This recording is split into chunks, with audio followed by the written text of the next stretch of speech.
ishmoqlikdan, tiyilishlikdan bir qatorda ro'zaning asosiy maqsadi insonning tarbiyasi. Tarbiya topmoq. Uning ko'zi, uning qulog'i, uning harakatlari, uning fe'li, uning suhbati, uning so'zi, uning oilasi, uning farzandi, uning ishi, uning ish jarayoni, uning harakati, uning fe'llari, fe'l-atvorlari hammasi mukammal tarzda tarbiyalanmoqlik uchun Alloh taolo bu ro'zani bizlarga farz etdi. Bo'lmasa yemoqlik va ichmoqlik bizga hech narsa bermaydi. Lekin ammo yemoqlik va ichmoqlikdan tiyilish natijasida inson tarbiyalanib borishligini maqsad qilib qo'ygan Alloh shu go'zal Ramazon oyida ro'za tutmoqlik farz qildi. Keling bitta hadis keltiraylik. Rasululloh sallallohu alayhi vasallam marhamat qildilar. Imom Buxoriy rivoyat qilgan hadis: "Man lam yada' qawla az-zur wal 'amala bihi falaysa lillahi hajatun an yada'a ta'amahu wa sharabahu", rawahu Buxoriy. Kim ro'za paytida yolg'on gapirish va yomon ishlarni qilishdan tiymasa, ya'ni kim Ramazon paytida yolg'on gapirish va yomon ishlarni qilishdan tiymasa, Alloh uchun deb taomini tark etgani, suv ichishni tark etganini hech qanday hojati yo'q dedilar Rasululloh sallallohu alayhi vasallam.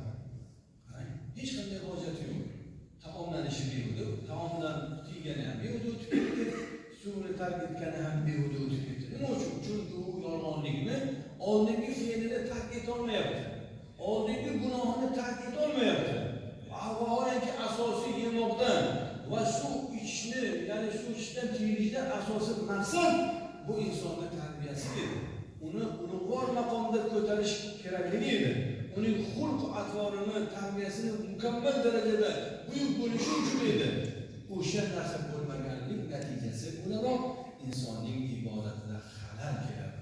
Ya'ni uni qabul bo'lmasligi holati paydo bo'ladi. O'sha uchun ham ro'za shunday bir hukumki, unda inson asosan tarbiyalanmoqlik uchun Robbim Alloh bu ulug' kunni biz mo'min musulmonlarga farz qilib qo'ydi. Haqiqatan ham Alloh taoloning marhamati keng, ana shunday marhamati keng bo'lgan bu kunda Alloh taolo barchamizni tutayotgan ro'zalarimizni o'zi dargohida qabul aylagan bo'lsin.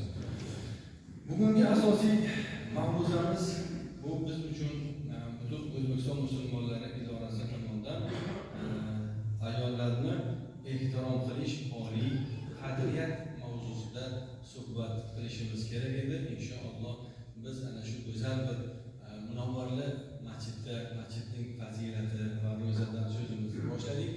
Inshaalloh Alloh taolo bizlarni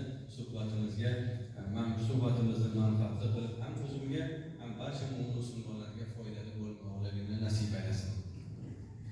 Alloh subhanahu va taolo birinchi yaratgan inson bu odam alayhissalom. Erkak zotdir. Dunyoga kelgan birinchi shaxs bu erkak. Alloh taolo shu erkakni o'zidan, uning qabulasidan, chap tomondagi qabulasidan Alloh taolo uning juftini yaratdi. Juftini xalq etdi.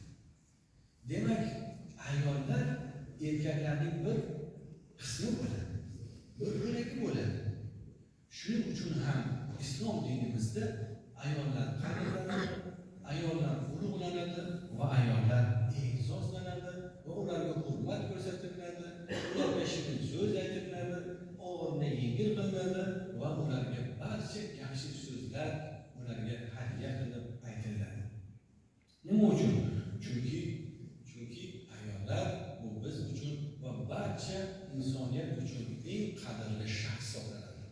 Ularning orasida mo'tabar onamiz, buvimiz, oilamiz, qizimiz, qiz nabiralarimiz va hamda biz bilan birga o'qigan o'sha qizlar va bo'lmasa shu jamiyatdagi shu xalqning barcha a'zolarining oralarida albatta ayollar ham hayot kechiradi va ayollar ham hayotini o'tkazadi.